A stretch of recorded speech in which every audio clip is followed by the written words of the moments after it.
What's going on, everyone? Thank you for tuning in to Grayson Media Inc. Make sure you like, follow, and subscribe across all platforms. Enjoy the show. Grayson out. So good morning, good evening, everyone. So sorry for the tardiness. My name is Grayson with Grayson Politics Live. I have Dante here, Edwards. Today was Monday, March 30th, 2026. This is our new night, and we would operate on Tuesdays, but we're gonna go on Mondays now. And I'm so excited to have this candidate on board, soon to be delegate of District 40 in Baltimore, state delegate. So we're gonna get started, and make sure you guys like, subscribe on all platforms, especially on YouTube, Facebook. If you're on, just like and subscribe, what it says down there. We're going to get started. My name is Grayson. Welcome to Grayson Politics Live. Today we always talk about facts, transparency, and accountability on this show. And so Deontay, I'm going to give you the floor. That's what I like to do first. Introduce yourself to the audience, and we'll go from there. Absolutely. Thank you so much. Thank you for having me. This is an amazing opportunity, I think, to really get out there in a way that I guess traditional media isn't really covering. The state races here in Maryland have not really been making the news just yet. So thank you for really being involved at this level. Of course. My name is Dante Edwards. I am running for a state delegate in Maryland's District 40, which is representing Baltimore's central west side. That's neighborhoods from Hamden to Morrill Park and Ashburton to downtown, and everything in between those spaces, including Upton, Bolton Hill, Coppin State University. So we have a very, very large district here. I moved to Baltimore for the first time in 2012 with my naval service. I am a Navy veteran with the United States Navy. Did 10 years active, and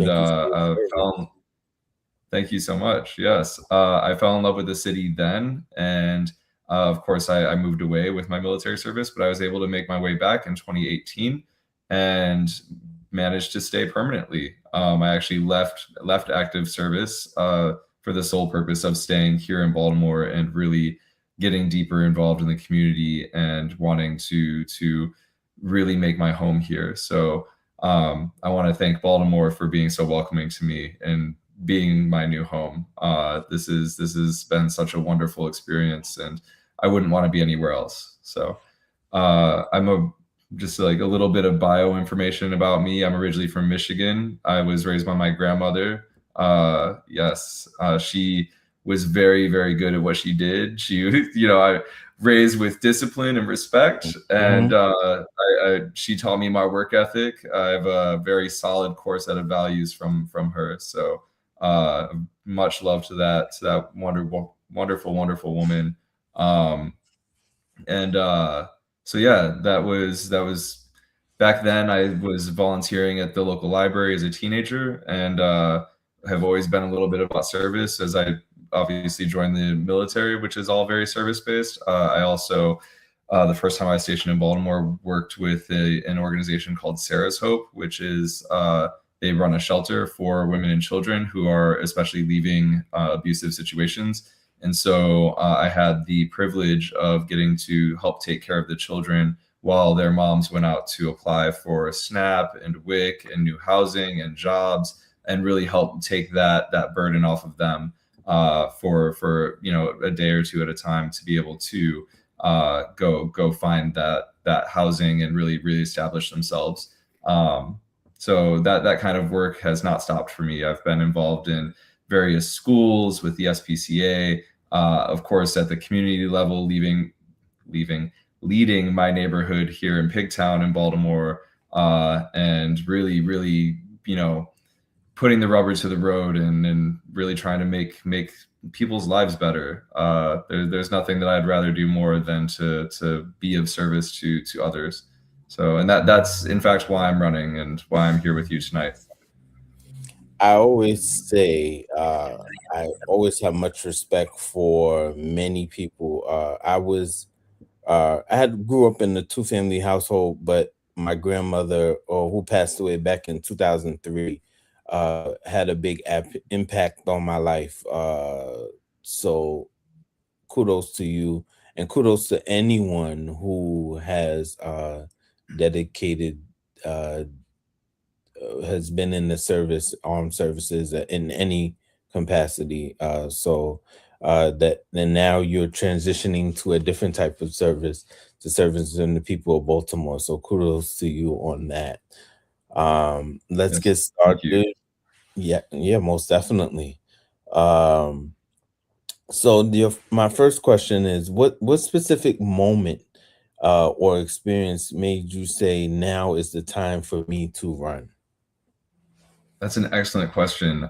It actually happened while I was leading my neighborhood association. So I joined my neighborhood association in 2019, just as a resident. I was coming to the meetings and very quickly was asked to join the board for the organization, which is established as a nonprofit.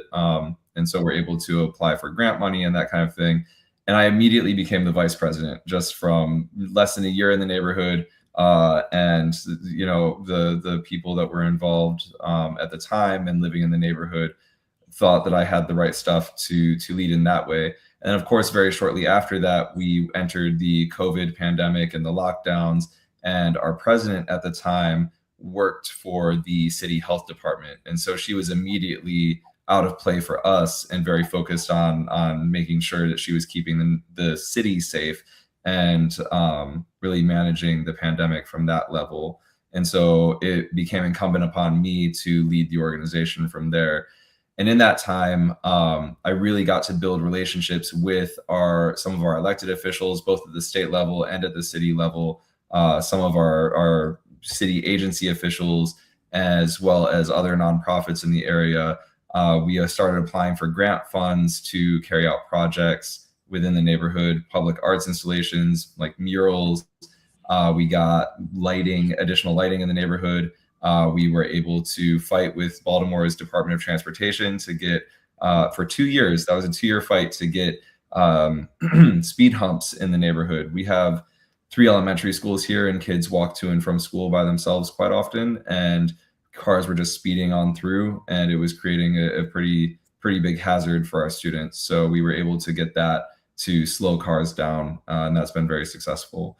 So in that time, like I said, I think we won over $120,000 in funding for various projects. Some of that also went to our park here in our neighborhood, Carroll Park, which is historic land previously owned by the Carroll family, one of whom was one of the signers of the Declaration of Independence. The first mile of railroad in America is built on that land. So we have, which kicked off the American Industrial Revolution and led to kind of the nation that we are today. So lots of history, right? Some of that funding went into the park as well. So it was during that time, though, that I started noticing that residents of the neighborhood, felt like they weren't being heard by some of our elected officials. And especially as I was out advocating for our needs here, just at the neighborhood level. And keep in mind, Pigtown is a neighborhood of over 5,000 people, so it's not a small neighborhood by any means. I was hearing those complaints, and then I was seeing those interactions myself, and then receiving some of those interactions where I believe I had asked for some assistance from our state level representatives to help us reconnect our neighborhood with Federal Hill next door, along what is currently a developing entertainment district, by helping get funding for a bike lane. The bike lane was, on the grand scale of things, when you're talking about the General Assembly, quite cheap to implement. And I don't even think that I was asking for funding at the time. It was just, hey, help us advocate for this. And the response that I received was, well, no, we're solely focused on obtaining federal grants for this one project in one part of the district and nothing else. And to me, that really upset me in a way that I think is quite valid, in that I believe that our elected officials need to be able to walk and chew bubblegum, and they need to serve all parts of the district. And so for me, that was not an acceptable answer, that we're only focused on one project and nothing else. So I, from there, kind of went down this rabbit hole of like, what does it look like to run? What does it look like to really serve in this much larger way, right? Because this is a very, very big responsibility. Being a state delegate is, you're representing roughly 100,000 people, give or take. And those people have very serious needs. You're in a position to directly impact people's lives in a very huge way. And I had to really sit with myself and understand, is this my calling? Is this what I'm being led to do? And the answer came back, and it was, yes, I need to do this. I am the right person to do this job. I have the energy, I have the motivation, I have all of the right stuff to do this and do right by my communities here in West Baltimore, and not just Pigtown, right? We have a ton of neighborhoods here, and we have a lot of people that, as I'm out on doors, even now while I'm campaigning, that are telling me that I'm the first politician they've ever talked to. I'm the first one that's ever come to them with a message, with the hope for a brighter future. And so that right there lets me know that this race is exactly where I'm supposed to be. Got it. That's very inspirational. I like that. The second question is, I'm sure you've seen probably on my Instagram. I didn't get a chance to, first of all, interview. I've interviewed plenty of candidates, but sometimes things work out, sometimes things don't work out or whatever. And I know you're not the only one running, but I was going to interview a opponent of yours. First of all, it's a two-part question. What separates you from from other candidates in the race? And secondly, when is your do you guys have a primary in Baltimore for the and then a general election, or is it just candidates overall who are running against you? Yes. So excellent set of questions. So first off, our primary election, we do have a primary election, and that's in June, on June 23rd. Yeah, just to repeat that, June 23rd, for anyone who needed it a second time. Early voting lasts for a week, and it starts on June 11th. And for early voting, you can go to any polling place in the city that is convenient to you, whether it's near your job or near your home or on your way in between those two places. So that's really important for people to understand. Mail-in ballots, if you want to mail in your ballot, you can request that beginning in early May, and the Board of Elections will send that out to you, and then you just have to send it back in by the deadline. So that's our election system. And then, of course, we have the general election in November. I believe this year it's November 7th. I have not thought that far ahead quite yet. Sorry to cut you off. That's in parallel with the governor's race, right? Yes, sir. Okay, go ahead. So all state offices are up for election this year. So and that is all happening on kind of our normal election cycle for Maryland. Right now, I'm very focused on the primary election, and that's really the Super Bowl for us. We have a Democratic Super Bowl. I cannot get that word out of my mouth now. We have a Democratic super majority in this state, and especially here in Baltimore City. So nice. The primary is really the major election that matters for us. If you win the primary, you're usually guaranteed to win your general election. And especially in my district, in District 40, we are a D+80 district. So there are no Republicans running here. Oh. Yes. So the primary is the thing to get through.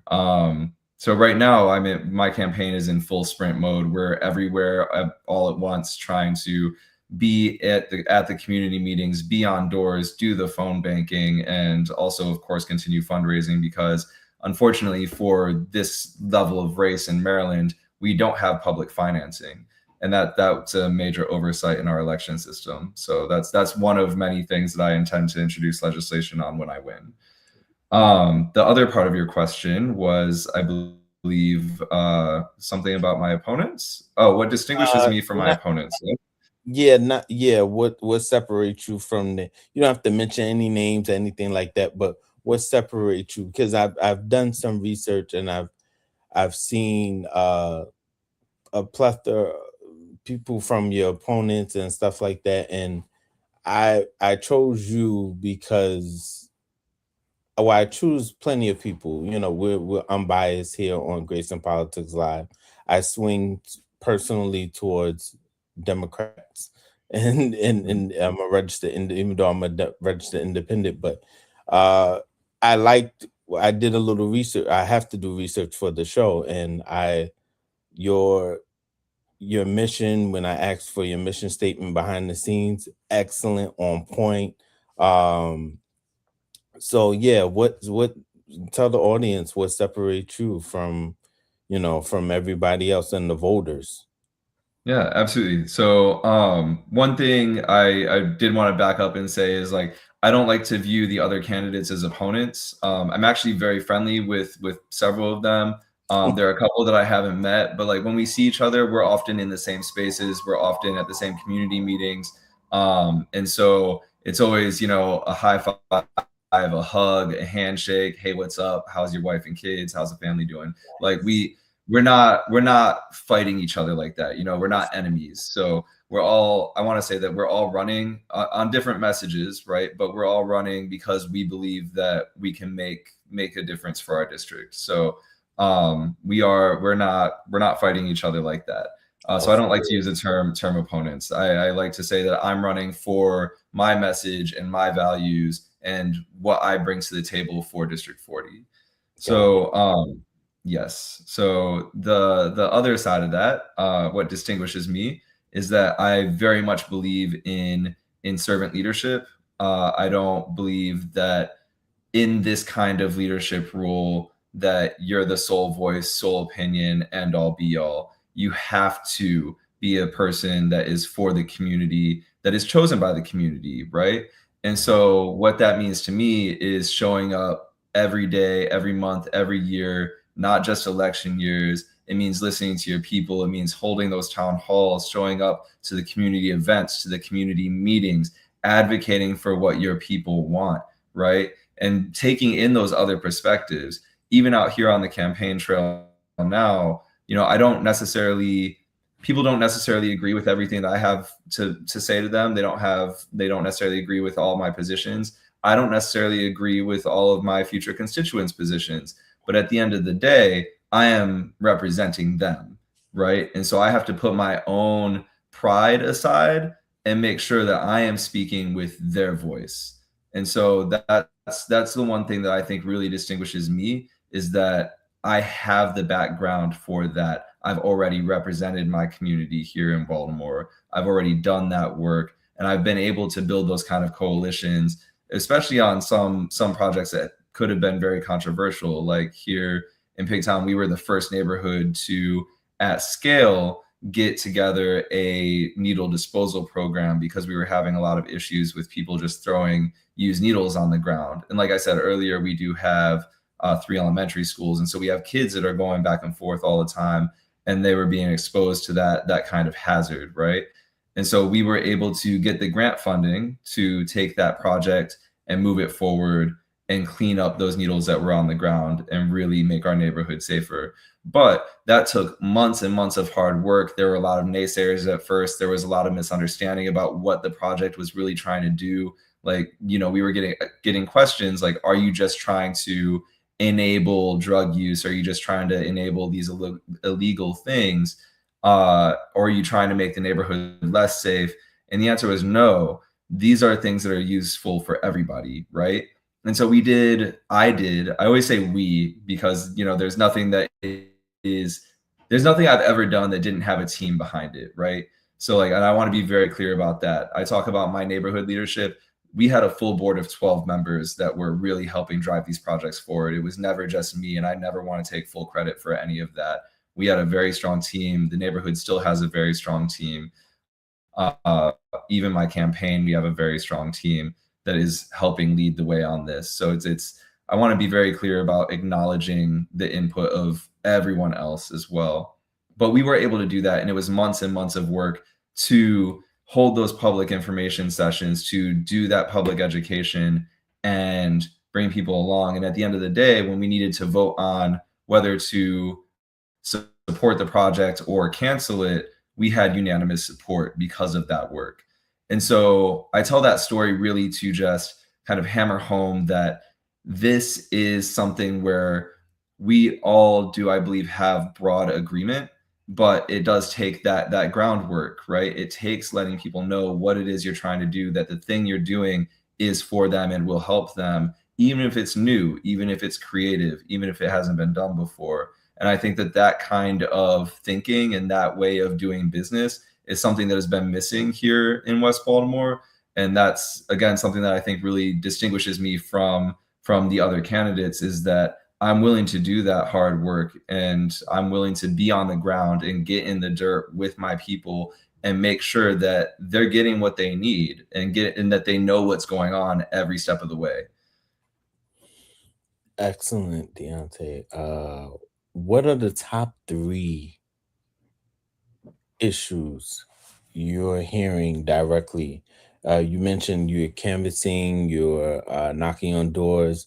I've done that in the past, not personally per se, but for candidates with my union. I know you see my union pin here, my union guy, or from 9 to 5. So what are the top 3 issues you're hearing directly from residents in District 40? Absolutely. So, one, thank you for being a union guy. Like I said earlier, I'm originally from Michigan, and there's no place in America where unions are stronger than that. Like they have made workers' rights such like the top tier thing in that state, and I would like that to be the case across the board for the entire country. It's from UAW to the teachers unions. It's really important to advocate for our workers, right, and do things at the people level. I mean, that's literally what this campaign is all about, right? So thank you for that. So the top 3 issues that I've been hearing are, of course, I like to bundle it all into affordability, and it's sometimes hard to talk about that a little bit because the National Democratic Party has taken it and basically made affordability a buzzword. But on the ground level where we are here, it's real. People are feeling this. People are having to make decisions between, do I feed my family today, or do I pay this $700 BGE bill, the electric bill, to keep the lights on and keep the house heated when we were having that cold snap a month ago, right? And so those aren't decisions that I believe our people need to be making. I think that there's some regulation that needs to be done there. I think that there's a lot of assistance that needs to be brought into the communities to help alleviate those pains, right? So really, BGE has been top. When I'm talking to people, they're telling me I need this electric bill to go down, right? And then the other thing behind that too is like, my rent is too high. Not to bring back that 2011 meme, the rent is too damn high, but like the rent is still too damn high. And like that's something that here in Baltimore, we're in a unique position. It is. But we're in a unique position here to really be able to change that. We have such a high rate of vacancy, and here in District 40, we have the highest rate of vacancy in the entire city of Baltimore. And these are empty houses that are falling apart in a lot of cases. But we can take state investment and rehab those homes and make them cheap for people to afford through a citywide community land trust that not only has that investment and puts those houses back online and creates affordable housing, but gives community control over the project, right? And so that allows us to move quickly, and that allows us to do it at scale. Baltimore City, as a government, owns 13,000 empty properties currently. And that's about half of, I believe, the vacant properties that exist within the city. So to be able to do this, there's no like extra cost in acquiring the properties. The government already owns them. We just need to fix them. And then we need to also go beyond that and build new housing of all kinds, right? We're famous for our row homes here, our townhouses, right? For everyone who doesn't live on the East Coast, right? But we have our row homes, and then we also need new apartments too, and not these luxury apartments that really aren't luxury and are falling apart in 2 years. We need sturdy apartments that are just like where normal people can live. You know, when I was growing up and we were living in an apartment, we didn't have marble countertops, we didn't have a doorman, we didn't have any of this luxury stuff. We had a normal apartment. We had the carpet that was stained. We had the linoleum, but it was an affordable place to live, right? And we could stay there, and it was comfortable. It was where we were at, right? And it was safe. And that's all the needs that you have for housing. And then eventually, when you have that affordable housing, you're not spending your entire paycheck just on rent. You are able to feed yourself. Maybe you're able to put a little money off to the side so that you can buy yourself a house later. And we can create that pipeline to home ownership and generational wealth by bringing those costs down, right? And so the energy and the housing issues are two of the big things that people have been talking to me about, right? The other, I have to put them, there's a tie here, so that I have to put them next to each other, right? But education and transportation are two of my other platform positions, but also things that people care very deeply about. I was just having a conversation yesterday with a man in Hamden who was holding his daughter while he was talking to me and talking to me about educational concerns. Like, are our schools good enough for my daughter and all of that? And I would like to say yes, but there is a lot of improvement that we need to do in our educational system. And we do need to fully fund the Blueprint for Maryland's Future, which is the largest educational reform that our state has seen in generations.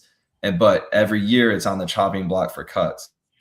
So we really need to make sure that we're funding that so that we are giving our kids, the future of this state, the world-class education that they deserve, right? But also, how do they get to school? We don't have a school bus system here in Baltimore. Kids are having to wake up at 4, 5, 6 in the morning at the latest to be able to get to school on time, because they have to take a city bus and transfer 2 or 3 times just to get across town to school. That's not safe. Kids are being exposed to all kinds of, adult things that they're not supposed to on that city bus.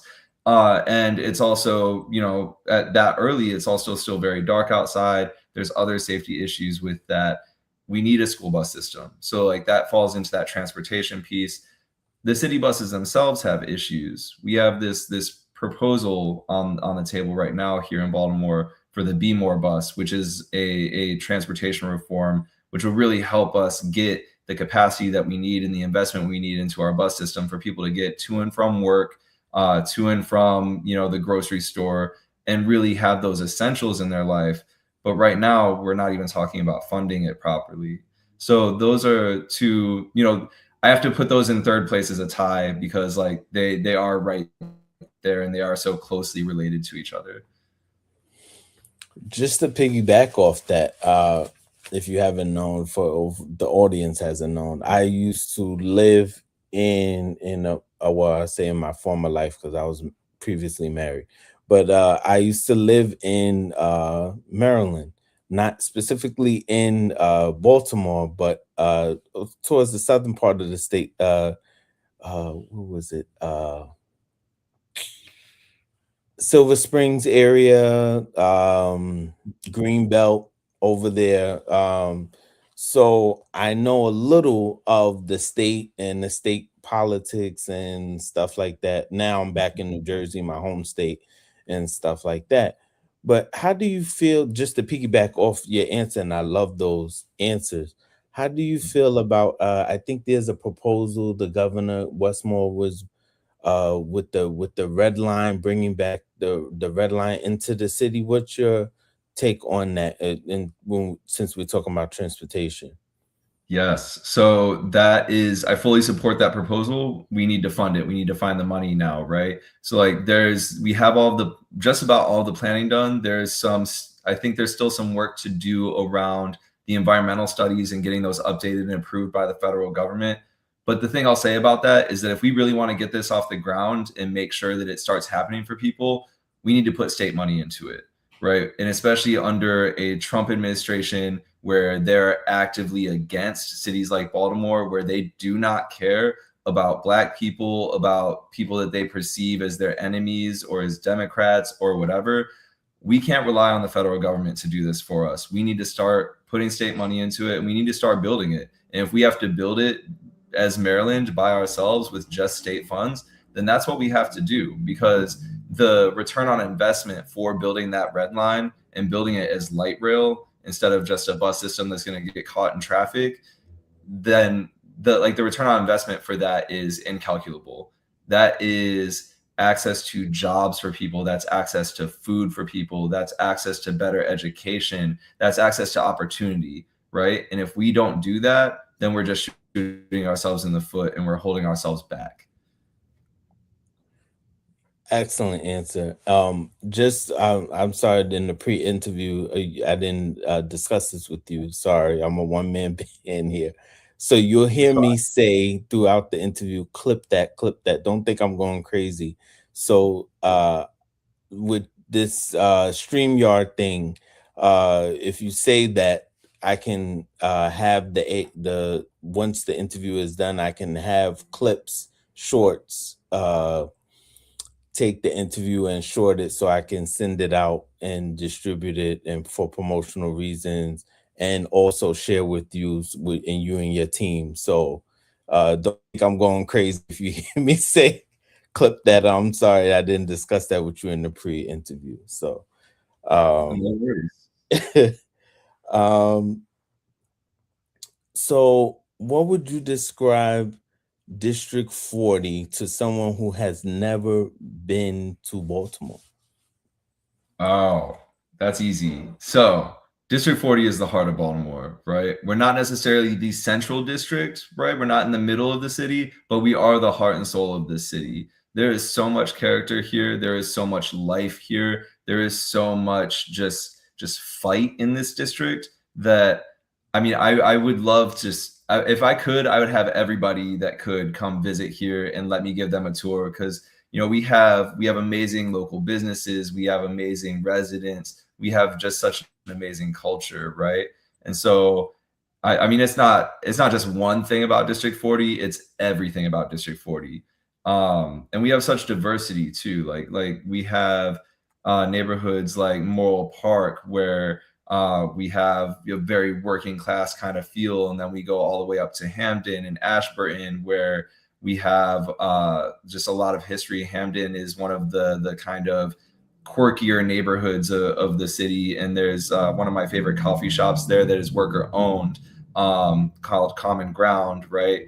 And so like they have so many events there. They have a wonderful Main Street vibe, and then Ashburton has the history of Black power in the city, and like kind of this almost old money vibe, but also very real and very down to earth. And it's just, you know, I go into these communities and I start talking to people, and there's nothing more uplifting than just having these conversations, because you start to hear these stories and hear the history of our neighborhoods.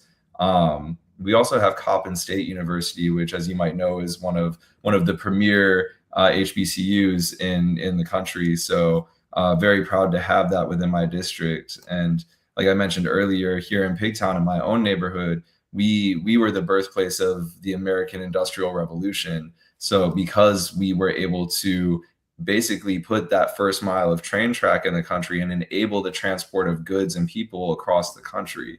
So there's just so much history and culture here that you know I wouldn't trade this for the world.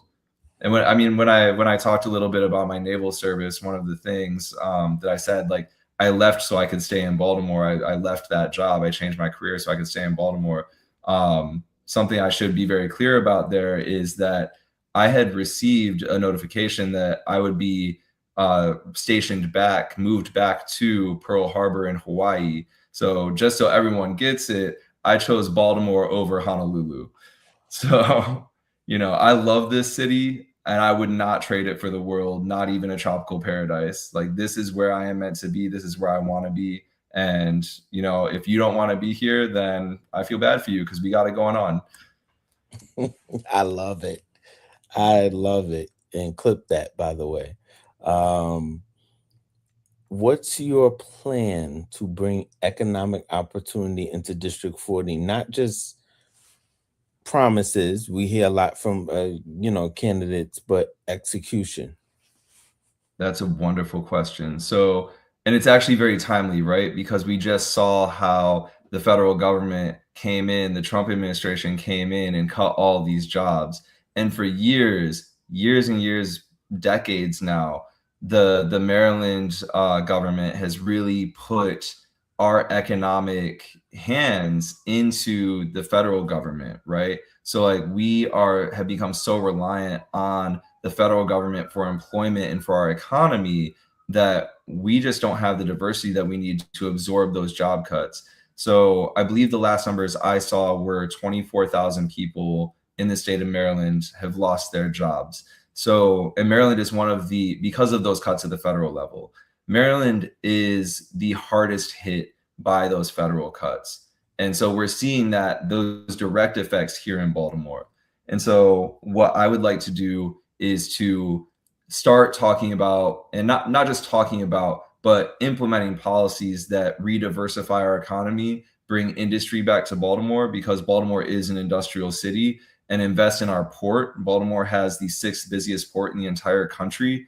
And we really need to make sure that we're bringing all of these high quality jobs back to the city to really invest and diversify our economy and not put all our eggs in that one basket of the federal government. Because as soon as we get an unfavorable presidential administration, we could lose all those jobs again, right? So that's something that, while I understand that I did not just give you like a policy position, I am ready and willing to work with our unions here in the state and with our economic experts and with our universities to really try to nail down what that best practice policy is going to look like in order to be able to diversify the economy and give people access to those high paying quality jobs that they really deserve, and make sure that people have that livable wage that is stable and that they can rely on. Excellent. In Baltimore overall, but you guys, I believe you can. You have ships that go out, like Carnival and the Royal Caribbean, if Yes. I'm not mistaken. Okay. Yes, we have a cruise port alongside our cargo port.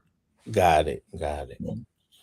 How do you support small businesses in Baltimore, in District 40 specifically, but in Baltimore that are struggling right now? Times are hard, especially up here in Jersey. You mentioned the electric bill. We have PSC&G up here, and my electric bill is just crazy. So with that being said, times are hard all over the country, with this war in Iran and stuff like that. Gas prices have gone up. Everything is, just pressure economically. So I can only imagine a small business like myself, how would you, help them in reference towards that in your district?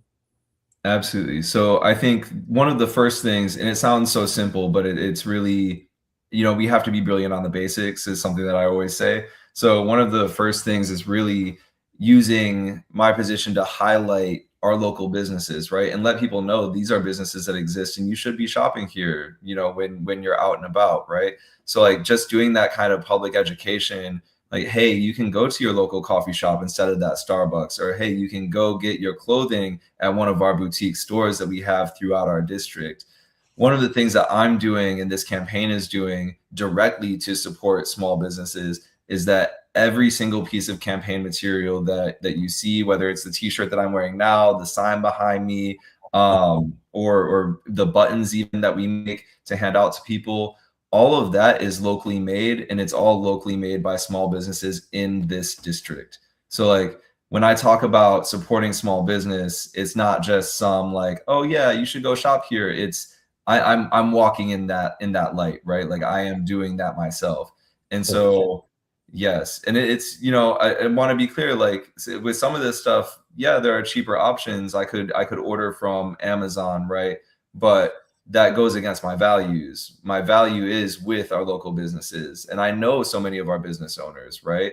Many of our business owners, these people that I'm ordering these things from, also live in our communities. So this isn't just like, oh, hey, I own this business here in the city, and then I live out in the county, or I live up in Pennsylvania, and I'm not even around to manage my business. They're working in their businesses and living in our communities with us, right?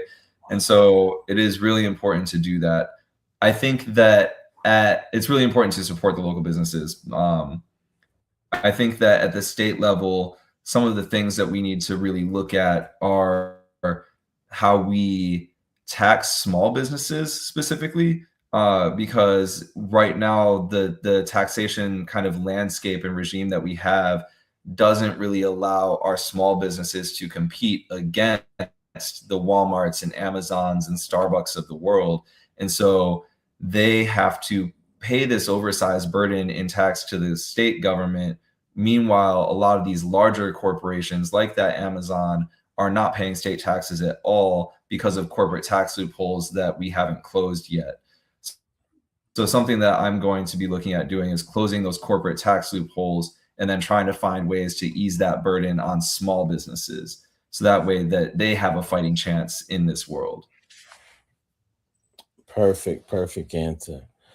How do we keep, you know, when I was in high school, we had a civics class, and but you know, a lot of young people, we don't have that in our school system and stuff like that to keep people engaged. So 20 years from now, you know, they may not be engaged to register to vote, this, that, and the other, or you know, even know how to get in touch with their local you know, council person, alderman or whatever, or state delegate, future state delegate. And so how would you keep, if elected, or when elected, I should say, how would you keep young people engaged and off the streets in Baltimore, in your district? Yes, so I've already been doing some of that through the campaign. Part of my campaign, I don't want to say strategy, because it's not really that, but it's showing up, right? And so I've been showing up to our local rec centers throughout the district and engaging with our youth, even though they can't vote yet. Like this not something I'm doing to get votes and try to win. It's something that I'm doing to raise awareness and make sure that we have that education around it, and let our kids know why this is important and why I'm doing this and why they should want to pay attention, especially once they get older, right? And can be those, to me. But I think that we probably do need to look at reintroducing those civics courses into our curriculum. And that's something that I'm going to be wanting to talk with the teachers union about and with the school about, to see how we can implement that here in the state of Maryland to help drive that engagement. But something that I also am committed to is, once I'm elected, especially, is holding town halls regularly for all of the community, but also having specifically town halls for our youth, and probably even in those same rec centers that I'm going to now, so that, you know, they can come from the neighborhoods and say, hey, what are you doing? What is the job that you do as a state delegate? And, you know, then I can have that talk with them about why the legislation I'm introducing impacts them and why it matters to them. And hopefully they find it fun. I think also something that will be important for me as a future lawmaker will be to have high school internships available for those older kids, where they can come to the state house, maybe even for school credit, or maybe for like projects, and help me legislate, and then they can learn about the process and be involved in the process. Clip that. I like that. I like that answer. How do you plan on to work with the mayor of Baltimore to ensure District 40 isn't left behind? I believe he's doing a decent job. I think he's running for his he already won his second term, I believe, if I'm not mistaken. Yes, he But did. yeah, so how would you if you and this is a two-part question, if you disagree with the mayor on policy, and how would you handle a professional but effective relationship with him and his administration, Great and the question. governor for that being too, Westmore? Yes, great question. So one of the things that really helps there is that I've met the mayor in the past through my community advocacy, and I've had the opportunity and privilege to talk with him before. And something that I have learned about him and that I know about him is that he is also fully all the way about, and will stand 10 toes down on being about our communities here.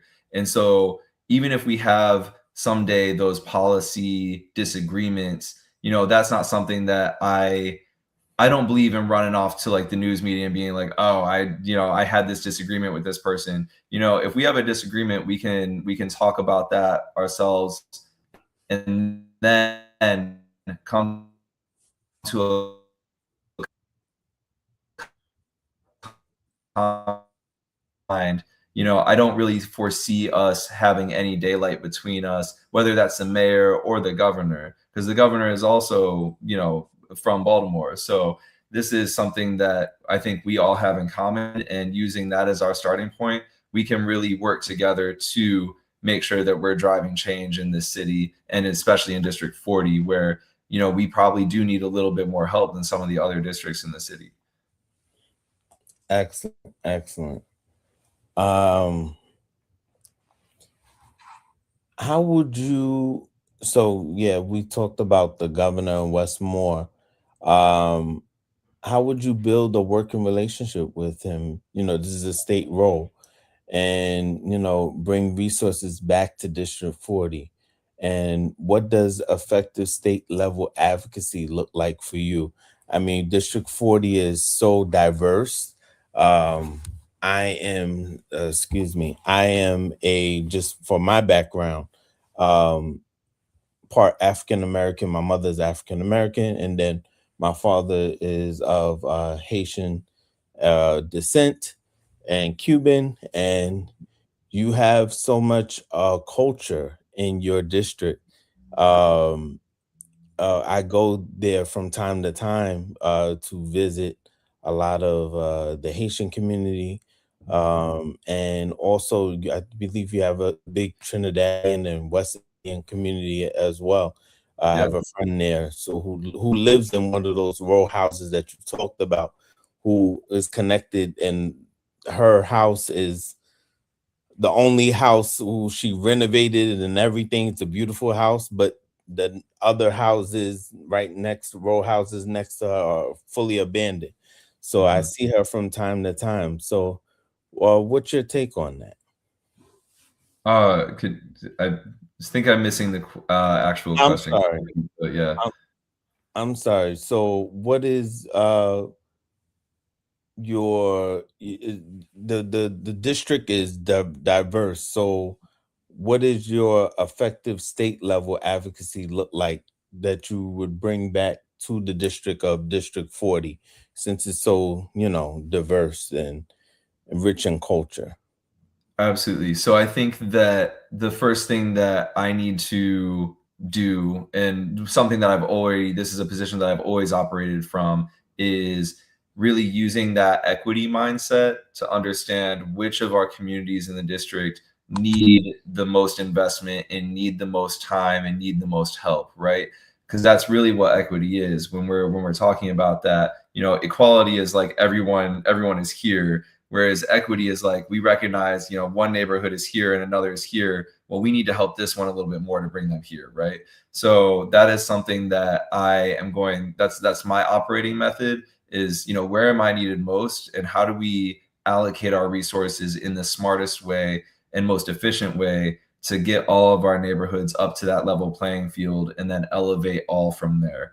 So to that end, I really do think, I think you mentioned like partnering with the governor and forming those relationships. Something that is one kind of just the way things work within the General Assembly is, working through the caucus to build those relationships and really get the Democratic caucus on board and the state Black caucus and even like the LGBTQ caucus, and work through those relationships to get that influence that I will need to elevate our communities here, but also reaching out to the governor's office directly. And, as soon as I'm elected, request that meeting with him and let him know, like, hey, this is what I'm seeing on the ground. What are you seeing? And how can we work to really improve things for our neighbors? Give me an example of how you would push legislation in Annapolis, and how important is bipartisan and cross-level collaboration. You mentioned that most of the state is Democratic ran, but you a lot of your colleagues, future colleagues, will have their own agenda or mindset towards certain things depending on their districts. So, how important is bipartisan and cross-level collaboration in getting things done in Annapolis? Is deeply important. Even though we have a Democratic supermajority here, it is so important to still work with our partners across the aisle and make sure that we're really, again, working in partnership to get things done. And again, at the end of the day, just like here, I believe that all of these other elected officials, or at least most of them, hopefully all of them though, are there because they believe that they're in a position to help their communities, right? And so I think using that as our starting point and that common ground to legislate together. But also, I think that it's going to be important to kind of bring people along and help them understand that, Baltimore is the economic engine of the state of Maryland. We have that strong port that I talked about. We have this incredible service economy with all of our hospitals. We have Johns Hopkins Hospital, which is the world's #1 hospital, right? We have research universities. We have, Baltimore is the shining jewel of this state. And so letting people know that, what's good for Baltimore is also going to be good in your districts, whether you're all the way out in Calvert County, Kent County, or over all the way even to Ocean City, right? What's good for the goose is good for the gander. And so when you elevate this city, you're also going to be elevating your own district. And so some of that is going to be bringing those lawmakers to Baltimore and showing them the beauty that I see in this city and why it should matter for their district as well. And we're about to wrap up soon, so bear with me. I'm sorry. I don't want to take too much more of your time, but how does accountability look like as an elected official, and how will constituents in District 40 be able to reach you and hold you accountable?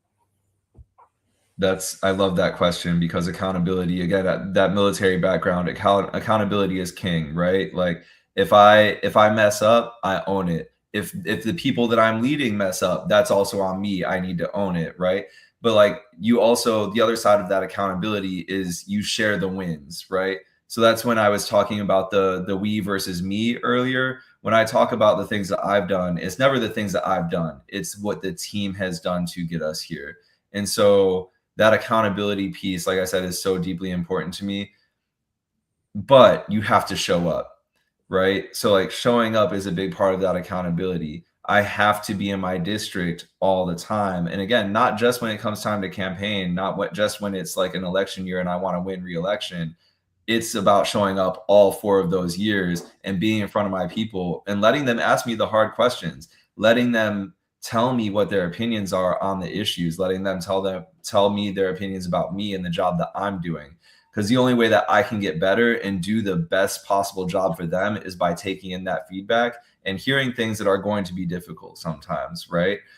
So I think the other thing is behind that too is like, you don't want to hide. Like you need to be inherently, being a state delegate is you're a public figure, and so you need to operate in public, and you need to be there, and you need to make sure that you're letting people know what you're legislating on, what the projects are before they even ever really get started, so that way you're not surprising people with a, oh hey, we're introducing this bill for a stadium in Carroll Park, that actually the communities that touch Carroll Park don't want that stadium, right? So like, you don't want to run into those issues, and showing up lets you know what people actually need and want so that you're legislating appropriately. So that's the accountability piece for me, is really still continuing to be in the communities after the election and showing up to the meetings and holding those town halls, and even having my phone number and email available for people. When I give people my business card right now, I let them know, and I've had people ask too, but I let them know this is my direct contact information. When you dial this number, when you text this number, when you reach out to me on Instagram, when you email me, that's me answering that. You're not talking to my campaign manager. You're not talking to anybody else but me, because that's what accountability looks like to me. You need to be able to reach me, not a staff member, not a volunteer, the candidate, the delegate, the principal person involved. I agree with that wholeheartedly. Just for the audience purposes, full transparency, we're about transparency, facts, and accountability. And when I reached out to DIANTE and his team, he reached out to me direct. I reached out to him, and then he got back to me, and then I reached out to his team to coordinate this. But a lot of candidates that I do reach out to me, they just pass me off to whoever or whatever. And I definitely respect that about you and your team, and the graciousness of the transparency. How a lot of time people get elected and you can't reach out to them like you were in the election cycle. So I definitely appreciate that and value that that you've been that way over this process.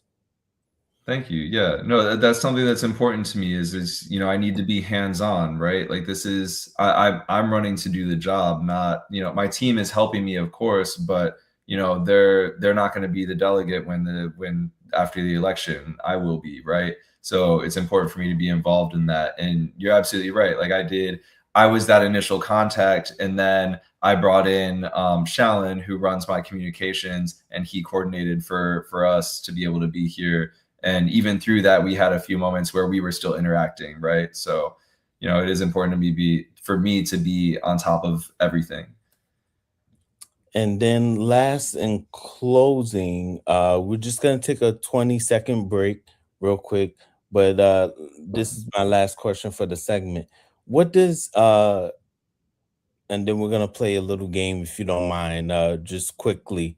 What does success look like for District 40 under Dante Edwards for a year from now? A year from now, only a year. All right. So overall, I'm sorry to be so overall, time constricted. absolutely. No, it just takes so long to build a house. So, Of yeah, course. but success for me is, we have construction happening. We have our vacant houses being rehabbed. We have new housings being built, and we have that happening in the neighborhoods that need it the most. So success to me really looks like that neighborhood revitalization piece, without gentrification, without pushing people out, and making sure that we've got shovels in the ground and we're building permanent affordable housing for our district. Got it. We'll be right back. Just 10-second break. I'm going to play a little commercial, and then we'll be right back, and then we'll play this short break. Dante, thank you so much. Hold on one moment. Thank you. Mm-hmm.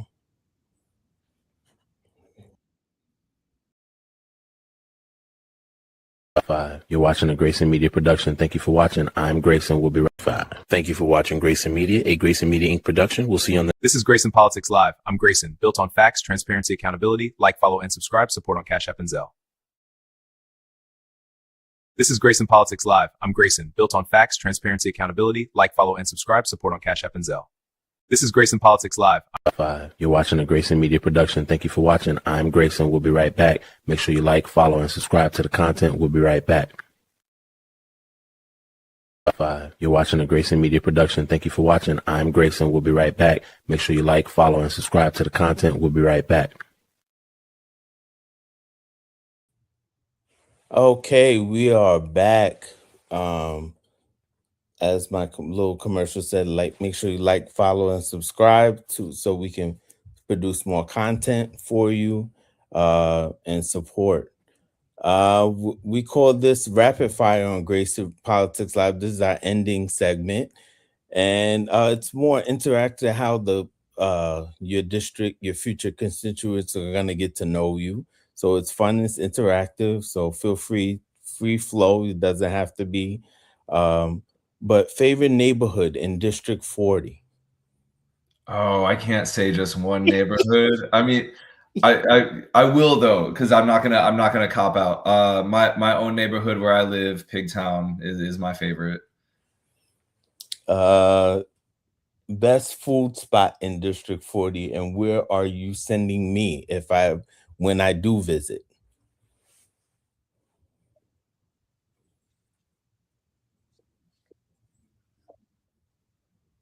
Can you hear me? I'm sorry. Can you hear me, DIANTE? It's Did it freeze? it did freeze momentarily, but I think Okay, I'm sorry. Best food spot in your district, and where are you sending me when I visit? Oh, also a tough question. So I'm gonna break this down a little bit. My favorite coffee shop is the Stoop.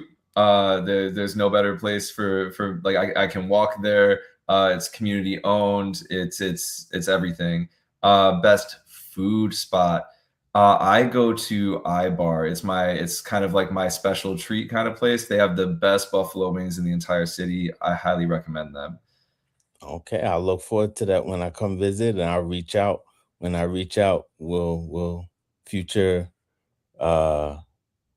Please do make sure you get them, fried hard with chef style, and I always go hot, but like not buffalo hot because I can't handle that level. But yeah.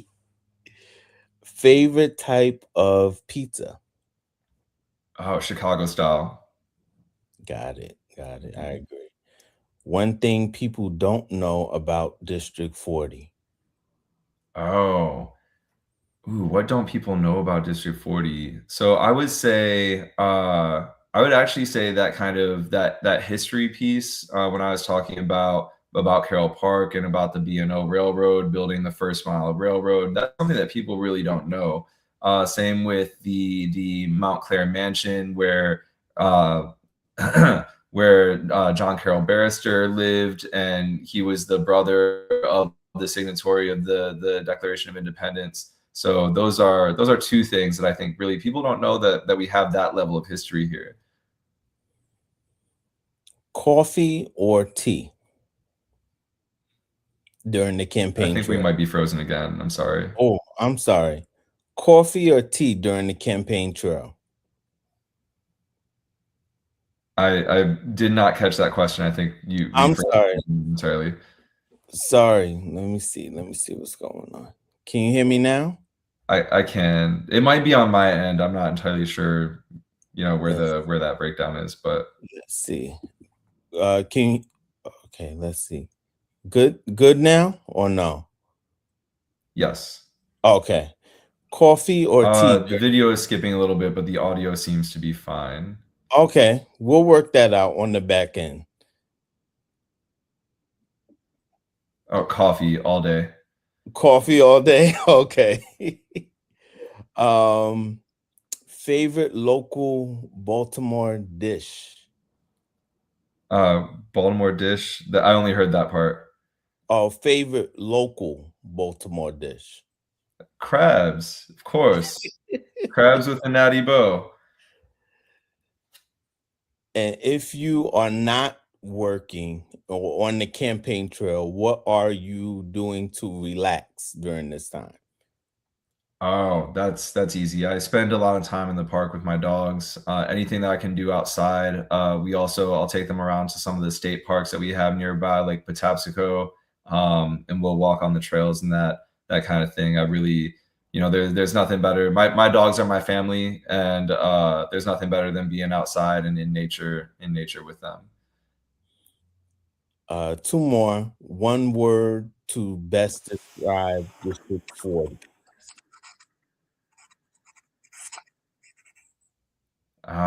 Best described District 40.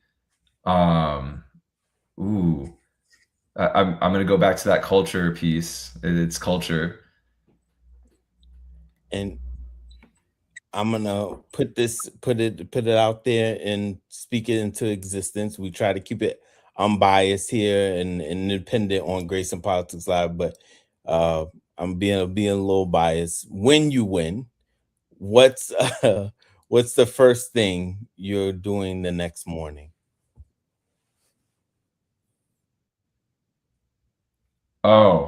Sleeping in. That's sleeping in and having a big breakfast. Those are it.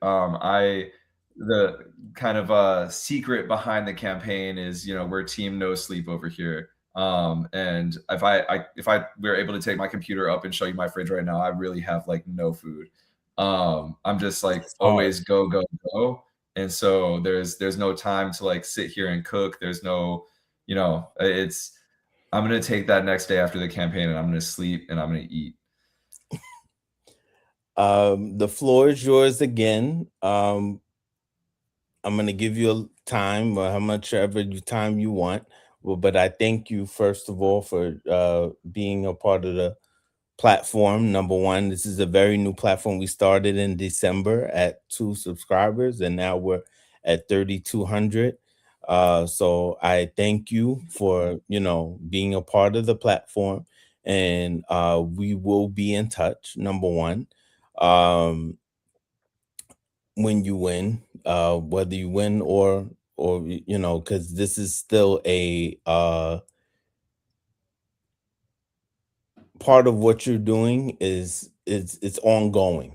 So we'll still be in touch, but the floor is yours. I'm gonna give you time. Sorry, hold on one moment.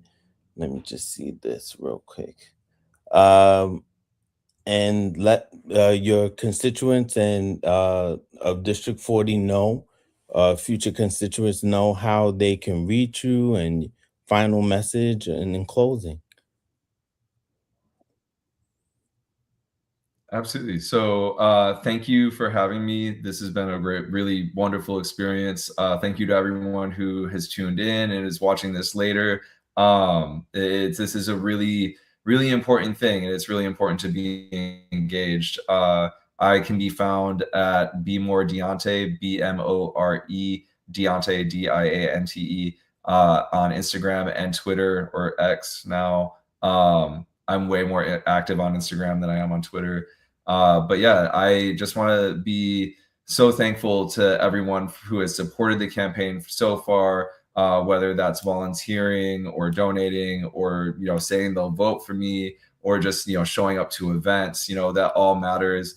I am, like you said, I am all the way about community. So win or lose in June, I'm still going to be here. I'm still going to be doing the work either way. You'll still see me out here, because this is not just like, oh, I'm running for office. This is my lifelong calling, and service to community is the thing that I'm all about. So that would be my parting message is y'all are going to keep seeing me around doing the work regardless of election status.